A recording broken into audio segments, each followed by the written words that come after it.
ውድ የፈታ ቤተሰቦች የከበረ ሰላምታችን በያላችሁበት ይድረሳችሁ። ለተማክሰኞ የረፋድ መረጃ ነው ብለናል። እንደተለመደው መረጃውን በቅድሚያ በማስተዋወቅ እንጀምር። ከፍተኛ የኢትዮጵያ የወርቅ ዝርፊያ እየተካሄደ መሆኑን የሚያመለክት አንድ መረጃ ወጥቷል። ይሄው የወርቅ ዝርፊያ በቀጠናው ካለው በቢሊዮን ዶላር የሚቆጠር ህገወጥ የወርቅ ሰንሰለት ግብይት ጋር የተሳሰረም ነው ተብሏል። በየትኛው የኢትዮጵያ ክፍል በእነማን ተዋናይነት የሚለውን በተመለከተ ጥንቅራችን ይዞታል።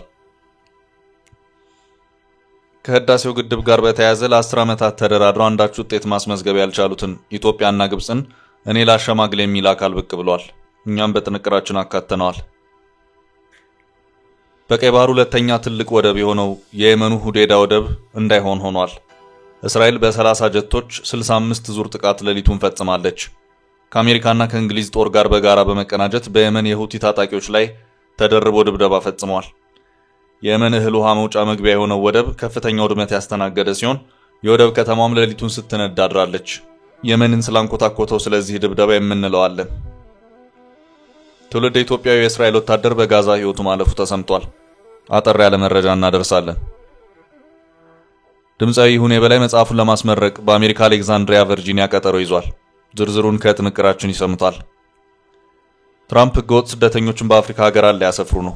ዋሽንግተን ሩዋንዳና ሊቢያን በጉዳዩ እያናገረች ነው።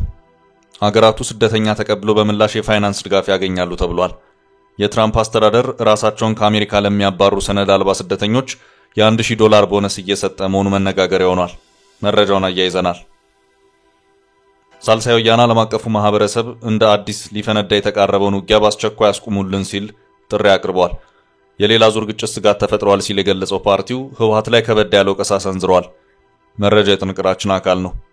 እስከ ፍጻሜ አብራችሁን ቆዩ። የምንለቃቸው ለታይት ኩ ዜናዎች እንዲደርሷችሁ ላይክ፣ ሼር፣ ሰብስክራይብ ማድረግ እንዳትረሱ።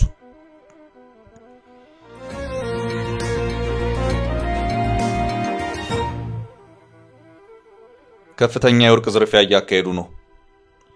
በኢትዮጵያ ከፍተኛ የወርቅ ዝርፊያ እየተካሄደ መሆኑን የሚያመለክት መረጃ ወጥቷል። ከባድ የሆነ የወርቅ ህገወጥ የንግድ ሰንሰለት ተፈጥሯል። በቢሊዮን ዶላር የሚቆጠረው ቀጠና የወርቅ ግብይት ሰንሰለት ውስጥ የኢትዮጵያም ህገወጥ የወርቅ ኮንትሮባንድ አብሮ የገባ መሆኑ ታውቋል። የሱዳን የእርስ በርስ ጦርነት ለኢትዮጵያ የወርቅ ዝርፊያ ምክንያት መሆኑ ታውቋል።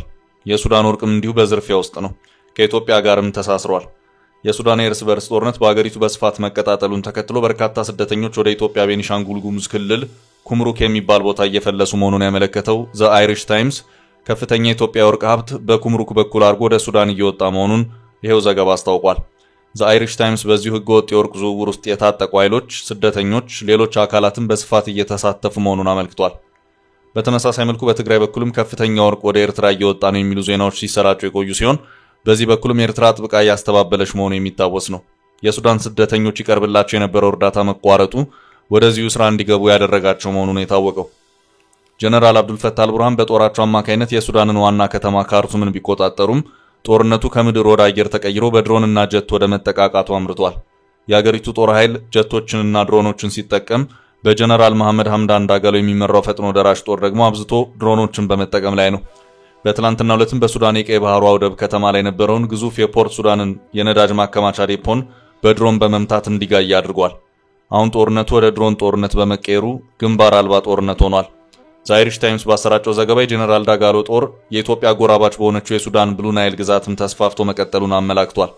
የብሉ ናይል ግዛት በአገሪቱ ጦር ኃይል እጅ ቢሆንም የድሮን ጥቃቱ ግን የቀጠለ መሆኑን የታወቀው በተለይ በዚህቹ በቤኒሻንጉል ጉሙዝ ክልል በኢትዮጵያ በኩል የኢትዮጵያ ጎራባች በሆነችው ብሉ ናይል ስቴት ዋና ከተማ የሆነችው ዳማዚን የከፋ የድሮን ጥቃት እያስተናገደች መሆኑን የታወቀው በአሁኑ ሰዓት ኢትዮጵያና ሱዳን በቤኒሻንጉል ጉሙዝ አቅጣጫ በሚዋሰኑባት ኩምሩክ በተባለችው አካባቢ ከፍተኛ ቁጥር ያላቸው የሱዳን ስደተኞች እየፈለሱ መሆኑን የታወቀው እንደዛ አይሪሽ ታይምስ ዘገባ ከሆነ ሱዳናውያኑ ስደተኞች በአሁኑ ሰዓት የጀነራል ዳጋሎ ጦር ከተቆጣጠራቸው የሱዳን ምዕራባዊ ጫፍ ድረስ እስከ 1600 ኪሎ ሜትሮችን በማቋረጥ ወደ ኢትዮጵያ ኩምሩክ የስደተኞች ጣቢያ እየደረሱ ነው። ለስደተኞቹ የዕለት ደራሽ ምግብ ሲቀርብ የነበረው በአውሮፓ ህብረት የተለያዩ እርዳታ ድርጅቶች፣ በአሜሪካው ዓለም አቀፍ ተራድኦ ድርጅት ዩኤስኤድ እና በተባበሩት መንግስታት የዓለም ምግብ ፕሮግራም ወርልድ ፉድ ፕሮግራም አማካይነት የነበረ መሆኑን ያመለከተው ዘገባው ይሁንና የአሜሪካው ዓለም አቀፍ ተራድኦ ድርጅት USAID በፕሬዝዳንት ትራምፕ ትዕዛዝ በመዘጋቱ የእርዳታ ፕሮግራሙን ያቋረጠበት ሁኔታ ተፈጥሯል። በዚህም በዕለት ምግብ አቅርቦት ላይ ክፍተት የተፈጠረ መሆኑን ያመለከተው ዘ አይሪሽ ታይምስ ስደተኞቹ ነፍሳቸውን ለማቆየት ወደ ህገወጥ የወርቅ ንግድ ውስጥ የገቡ መሆኑንም አክሏል። ዘ አይሪሽ ታይምስ በዚሁ ዘገባው የሱዳን ስደተኞች አሁን ያለው ሁኔታ በኢትዮጵያ ቤንሻንጉል ጉሙዝ ወርቅ ላይ የራሱን ጫና ያሳደረ መሆኑን አመልክቶ በኩምሩክ የስደተኞች እርዳታ እጦት ብዙ ሱዳናውያን ስደተኞች በኢኮኖሚ ደሃ በሆነው ነገር ግን በወርቅ በበለጸገው አካባቢ ወርቅ ምርት ውስጥ እንዲገቡ አድርጓቸዋል ብሏል። ከኩምሩክ ወደ ቤንሻንጉል ጉሙዝ ዋና ከተማ ሶሳ በሚወስደው መንገድ ላይ በአገር ውስጥ ኢትዮጵያውያንና በውጭ ባለሀብቶች የተያዙ የወርቅ ማውጫ ቦታዎች ያሉ መሆኑን ያመለከተው ዘገባው ሱዳናውያን በሚቆፍሩት የወርቅ ማዕድን 10 በመቶን በመያዝ በኮሚሽን የሚሰሩ መሆኑን ያመለከተ ሲሆን ኢትዮጵያውያኑ ደግሞ 30 በመቶ ከፍተኛ ኮሚሽን እያገኙ ይሰራሉ ሲል አስታውቋል። ቻታም ሃውስ የተባለው ተመራማሪ ናቸው የተባሉና አህመድ ሱሌማን የተባሉ ሰው በኢትዮጵያ ከትግራይ ጦርነት መስፋፋት ጀምሮ ህገወጥ የወርቅ ማዕድን ማውጣትና ንግድ እንቅስቃሴ በስፋት የተስፋፋ መሆኑን አመልክተዋል። በዚህ የወርቅ ንግድ ሰንሰለት የታጠቁ ኃይሎች ሳይቀር የሚሳተፉ መሆኑ የተመለከተ ሲሆን ሀብቱ የአካባቢውን ማህበረሰብ ህይወት ለመለወጥም እየዋለ አይደለም ተብሏል። ከዚያ ይልቅ ወርቁን በተለያዩ ኬሚካሎች ለማጣራት በሚደረገው ጥረት ከባድ የሆነ የጤንነት ጉዳት እያስከተለ መሆኑም ነው የታወቀው። ዘ አይሪሽ ታይምስ በዚሁ ዘገባው በቤንሻንጉል ጉሙዝ በህገወጥ መንገድ የሚመረተው ወርቅ በሱዳን በኩል እየወጣ በዚያው በሱዳን ያለውን የቢሊዮን ዶላሮች የወርቅ ግብይት ሰንሰለት እየተቀላቀለ ነው ሲል አስታውቋል። በኢትዮጵያ በኩልም መንግስት የወርቅ ገቢውን ከፍ ለማድረግ በሰፊው እየሰራ መሆኑን እያመለከተ ሲሆን በቅርቡ ጠቅላይ ሚኒስትር አብይ አህመድ በአንድ መድረክ ላይ ባደረጉት ንግግር ወርቅ በኢትዮጵያ ኤክስፖርት ታሪክ ለመጀመሪያ ጊዜ ቡናን በልጧል ሲሉ ተናግረዋል። ጠቅላይ ሚኒስትሩ በዚሁ ንግግራቸውም ዓለም ለባትሪ ምርት የሚጠቀምበት የሊቲየም ማዕድን እኛ ሀገር ውስጥ በስፋት ይገኛል። ወርቅ ለመጀመሪያ ጊዜ ከቡና በልጦ ትልቁን የኤክስፖርት ድርሻ ወስዷል። በዚህም ባለፉት 10 ወራት መንግስት ከወርቅ ኤክስፖርት ወደ 2.5 ቢሊዮን ዶላር አካባቢ ተገኝቷል ሲሉም ነው ያስታወቁት። በዚያ መጠንም ህገወጥ የወርቅ ንግዱ የሰፋ መሆኑም ነው የታወቀው።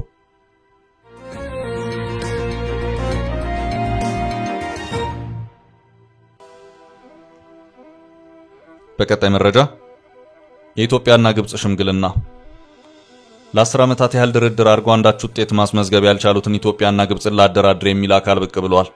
የዚሁ ሽምግልና ባለቤት አፍሪካዊቷ ሌላኛው የአባይ ተፋሰስ ሀገር ኡጋንዳ ናት። የኡጋንዳ መንግስት ኢትዮጵያንና ግብጽን ለማሸማገል እንቅስቃሴ የጀመረ መሆኑን የአፍሪካን ኢንተለጀንስ ዘገባ አመልክቷል። ሁለቱ ሀገራት ከህዳሴው ግድብ ጋር በተያያዘ ፖለቲካ ኩርፊያ ላይ ሲሆኑ ኡጋንዳ አንዷ የአባይ ተፋሰስ ሀገር ናት። በአባይ ተፋሰስ ውስጥ ካሉት ሀገራት መካከል ኢትዮጵያ፣ ኡጋንዳ፣ ግብጽ፣ ሩዋንዳ፣ ብሩንዲ፣ ኬንያ የሚገኙበት ሲሆን የአባይን ውሃ በአዲስ መልኩ ለመከፋፈል ከግብጽና ሱዳን ውጪ ሌሎች ሀገራት መግባባት ላይ ከደረሱ ዋላ ደር ብለዋል። ግብጽ ከኢትዮጵያ ውጭ ያሉትን ሀገራት አግባብታ ከዚሁ ናይል ቤዚን ኮሚሽን ምስረታ ውጪ እንዲሆኑ ጥረት እያደረገች ሲሆን እስካሁን ባለው ሁኔታ አልተሳካላትም። ከሁለት አስርት ዓመታት በፊት ናይል ቤዚን ኢኒሼቲቭ በሚል የተቋቋመ የተፋሰሱ ሀገራት የአባይን ውሃ በአዲስ መልኩ ተከፋፍሎ የመጠቀም ሂደት በቅኝ ግዛት የውሃ ክፍፍል ለምታምነው ግብጽና አጋሯ ሱዳን የሚያስደስት አልሆነም። ሆኖም ግብጽ ሀገራቱን ለማስከዳት ወይም አንድነታቸውን ለመበተን ያደረገችው ጥረት በሙሉ በስኬት ባለመደምደሙ አሁን የህዳሴው ግድብ ላይ ያተኩራለች። በዚህ መሃል ደግሞ ኡጋንዳ ሁለቱን ሀገራት ልሸምግል ብላ የተነሳች መሆኑን ይሄው የአፍሪካ ኢንተለጀንስ ዘገባ አመልክቷል። ኢትዮጵያና ግብጽ ከህዳሴው ግድብ ጋር በተያያዘ ለ10 ዓመታት ያህል ያደረጓቸውን ድርድሮች ካቆሙ ጥቂት ዓመታት ተቆጥረዋል። በቀጣይ ርዕሳችን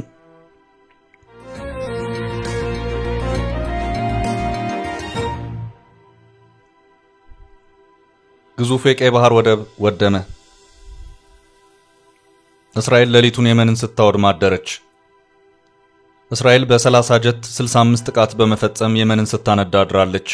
እስራኤል ከአሜሪካና ከእንግሊዝ ጦር ጋር በጋራ በመቀናጀት በየመን የሁቲ ታጣቂዎች ይገኙበታል በተባሉ ቦታዎች ላይ ከፍተኛ ድብደባ ፈጽመዋል።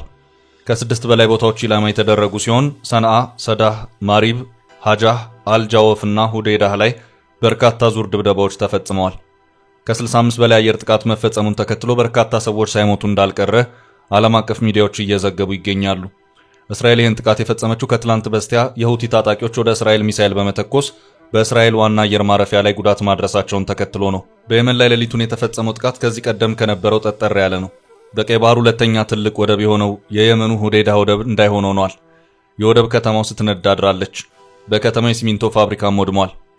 እንደ አልማሲራህ ቲቪ ያሉ ዘጋቢዎች ከ65 በላይ አየር ጥቃቶችን መዝግበናል ሲሉ ዘግበዋል።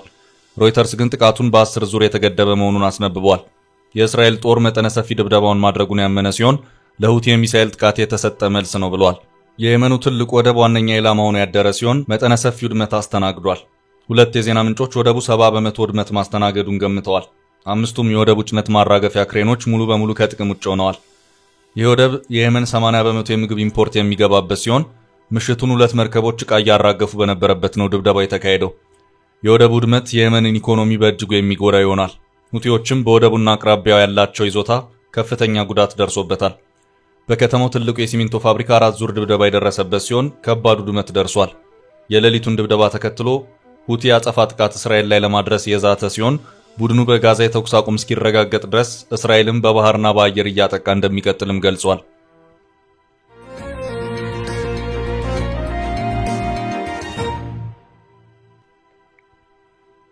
በሌላ መረጃ ኢትዮጵያዊው በጋዛ ሕይወቱ አለፈ።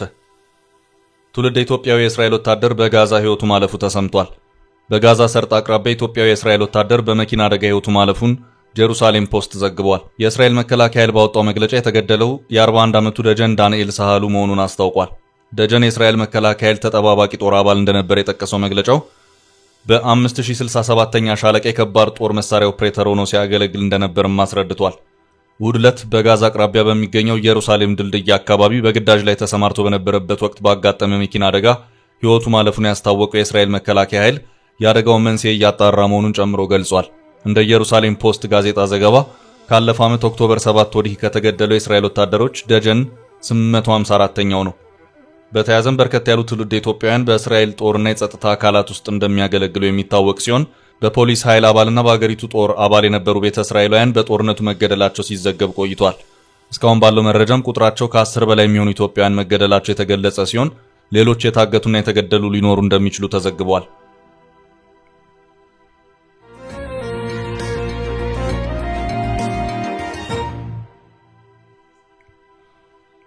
ወደ ቀጣይ ርዕሳችን ስናልፍ ስለ ድምጻዊ ይሁኔ በላይ ተሰማው። ድምጻዊ ይሁኔ በላይ መጽሐፉን ለማስመረቅ በአሜሪካ አሌክሳንድሪያ ቨርጂኒያ ቀጠሮ ይዟል። በወርሃ ጥር ዝነኛ ሙዚቃው የዘገሊላ ዓለትን ጨምሮ በበርካታ ባህላዊ ሙዚቃ ስራዎቹ ተወዳጅነትን ያተረፈው ድምጻዊ ይሁኔ በላይ ከ3 አስርት ዓመታት በላይ ኑሮውን ባደረገበት አሜሪካ ፍኖተ ጥበብ የተሰኘ ግል ታሪኩን የሚያትት መጽሐፍ ለማስመረቅ ቀጠሮ ይዟል። ድምጻዊ ይሁኔ በላይ የገና፣ የጥምቀት፣ የሆያ ሆዬ ጨዋታዎችን ተወልዶ ባደገበት ፍኖተ ሰላም ከተማ በመጫወት የሙዚቃ ህይወቱን ጀምሯል። የአካባቢውን ማህበረሰብ ሙዚቃ፣ ወግ እና ባህል በሙዚቃ ስራዎቹ በስፋት አስተጋብቷል። 9 የሙዚቃ አልበሞችን ከ1982 ዓ.ም በመጀመር ለአድማጭ ያደረሰውና የባህል አምባሳደር የሚል ተቀጽላ በሙያ አጋሮቹ የተቸረው ድምጻዊው እንዲሁ በተለያዩ ጊዜያት በርከት ያሉ ነጠላ ዜማዎችን ለሙዚቃ አፍቃሪዎች አድርሷል። ድምጻዊ ይሁኔ በላይ ኩኩ መለኮቴ፣ ብብ ከፊላው፣ አሎሎሎ፣ ዘገሊላ፣ ግቢ ግቢ፣ ዘንገና፣ አሆበል፣ ጉዛራ፣ ያገሬ ልጅ፣ ዘይሪኝ፣ ሳናሞናሙኖና በሌሎች ሙዚቃ ስራዎቹ በስፋት ጎልቶ ይታወቃል። በገናና ጥምቀት ወቅት የይሁኔ በላይ ዘገሊላ ሙዚቃ በስፋት የሚደመጥበት ጊዜ ነው። ይሁኔ ከባለቤቱ ወይዘሮ የሺመቤት ተስፋዬ ፍቅርና ሰላም የተባሉ 2 ሴትና ወንድ ልጆች አሉት። የሙዚቃ ዝግጅት ለማቅረብ አሜሪካ በተገኘበት መድረክ ከሚስቱ ጋር መተዋወቅ ይነገራል። ይሁኔ በላይ ከሙዚቃው ባሻገር በኮምፒውተር ሳይንስ የማስተርስ ዲግሪውን አግኝቷል። በበጎ አድራጎት ስራዎችና ሰዎችን በመርዳት በስፋት ይሳተፋል። ይሁኔ በላይ ይህን የህይወት ጉዞውንና ከስር መሰረቱ የተለያዩ የህይወት አጋጣሚዎችን አካቶ የያዘውን ፍኖተ ጥበብ የተሰኘውን ግለ ታሪክ ከአንድ ወር በኋላ ለማስመረቅ ቀጠሮ ይዟል።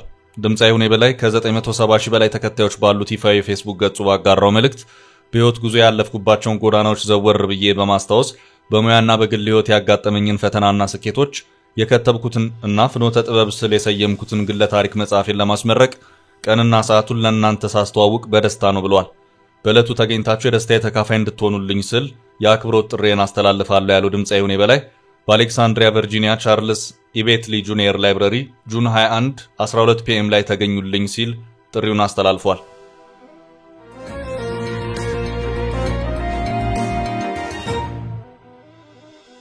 ወደ ቀጣይ ርዕስ አለፍን። ትራምፕ ህገወጥ ስደተኞችን በአፍሪካ ሀገራት ሊያሰፍሩ ነው። ዋሽንግተን ሩዋንዳና ሊቢያን እያናገረች ነው። ሩዋንዳ አሜሪካ የምታባረራቸውን ጥገኝነት ጥያቄዎች ለመቀበል ከፕሬዝዳንት ትራምፕ አስተዳደር ጋር ንግግር መጀመሯን አረጋግጣለች። ሆኖም በሁለቱ ሀገራት መካከል የሚካሄደው ንግግር ገና በጅምር ደረጃ ላይ መሆኑን የሩዋንዳ ባለስልጣናት ተናግረዋል። የፕሬዝዳንት ትራምፕ አስተዳደር የተወሰኑ ጥገኝነት ጥያቄዎችን ወደ ሩዋንዳና ሊቢያ ለመላክ እያሰበ መሆኑን የአሜሪካ የዜና ምንጮች ባለፈው ሳምንት ዘግበው ነበር። ሩዋንዳ ከአሜሪካ ለመቀበል ያሰበችው ስማቸው በወንጀል መዝገብ ላይ የሰፈረባቸው ጥገኝነት ጥያቄዎችንና ፍልሰተኞችን እንደሆነና በምላሹም ለጥገኝነት ጥያቄዎቹ ማቋቋሚያ ከአሜሪካ ገንዘብ እንደምትቀበል ዘገባዎቹ አመልክተዋል። በአሜሪካ ጥገኝነት ጠያቂዎች ጉዳያቸው በፍርድ ቤት እስኪታይ ድረስ በሶስተኛ ሀገር ሆነው እንዲቆዩ የማድረግ አሰራር ከዚህ ቀደምም ነበር። ሩዋንዳም ለዚህ ስምምነት አዲስ አይደለችም። እንደ አውሮፓ አቆጣጠር በ2022 ሀገሪቱ ተመሳሳይ ስምምነት ከአሜሪካ ጋር አድርጋ ነበር። ፕሬዚዳንት ፖል ካጋሜ በስደተኛ ጉዳይ ከአሜሪካ ጋር መተባበርን እንደ ስትራቴጂ ነው የሚገልጹት። ሀገራቸው ከአህጉሩ ባሉ ሀገራት ግጭቶች ካሉባቸው ብዙ ስደተኞችን የመቀበል ባህል አላት። በኮንጎና ብሩንዲ ቀውስ በ100 ሺዎች በሩዋንዳ አሁን ይኖራሉ። ሩዋንዳ የትራምፕ ስደተኞችን ተቀብላ ምን ያህል ፈንድ ታገኛለች የሚለው ግን ግልጽ አይደለም። ተቺዎች በ100 ሺዎች ስደተኛ የመቀበል አቅም ሩዋንዳ የላትም ሲሉ ይከራከራሉ። ሌላኛው አፍሪካዊቷ ሀገር ሊቢያም ስደተኞችን ለማስፈር በትራምፕ አስተዳደር ከታጩት መካከል ናት። ይህ በእንዲህ እንዳለ የትራምፕ አስተዳደር ያሰበውን ያህል ህገወጥ ስደተኛ በፍጥነት ከሀገር ማባረር አለመቻሉ ተነግሯል። ባለፉት ወራት ከፍ ያለ የማባረር መጠን የተቀመጠለትን ቁጥር ሊቀራረብም አልቻለም። ለዚህ የትራምፕ አስተዳደር ስደተኞች ራሳቸውን እንዲጠቁሙና እንዲያባሩ ለዚህም ክፍያ እንደሚፈጽም ገልጿል። የትራምፕ አስተዳደር ወደ ትውልድ ሀገራቸው ለሚመለሱ ለእያንዳንዱ ሰነድ አልባ ስደተኞች ለጉዞ የሚሆን $1000 እንደሚሰጥ ነው የተናገረው። የሀገር ውስጥ ደህንነት ጸሐፊ ክሪስቲኖም እዚህ በህገወጥ መንገድ ከሆናችሁ ራስን ማፈናቀል ምረጡና ደህንነቱ የተጠበቀ ብዙ ወጪ ቆጣቢ መንገድ ነው ሲሉ ተናግረዋል። በፍቃዳቸው ለሚባረሩ ሰዎች የሚሰጠው $1000 አበልና የአየር ትራንስፖርት ዋጋ በግዴታ ከምናባረረው ዋጋ ያነሰ ነው ብሏል ኤጀንሲው። ህጋዊ ሰነድ የሌለውን ሰው በቁጥጥር ስር የመዋልና የማስወጣት አማካይ ወጪው በአሁኑ ጊዜ $17000 መሆኑን ነው ኤጀንሲው የገለጸው።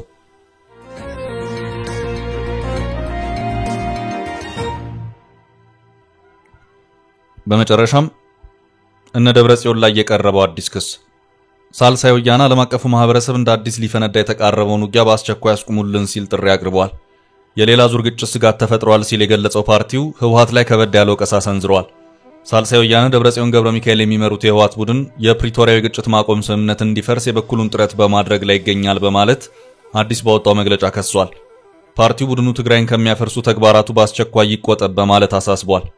ፓርቲው ይሄ የህወሓት ቡድን የጦርነት ተፈናቃዮችን ወደ ቀያቸው የመመለስና በታጠቁ ኃይሎች በኃይል የተያዙ የትግራይ ግዛቶችን የማስመለሱን ተልዕኮ ረስቶታል በማለትም ፓርቲው ወቅሷል። ፓርቲው የቡድኑ ዋና አጀንዳ ምርጫ ቦርድ የነጠቀውን የቀድሞ ህጋዊነቱን ማስመለስ ብቻ ሆኗል በማለት ተችቷል።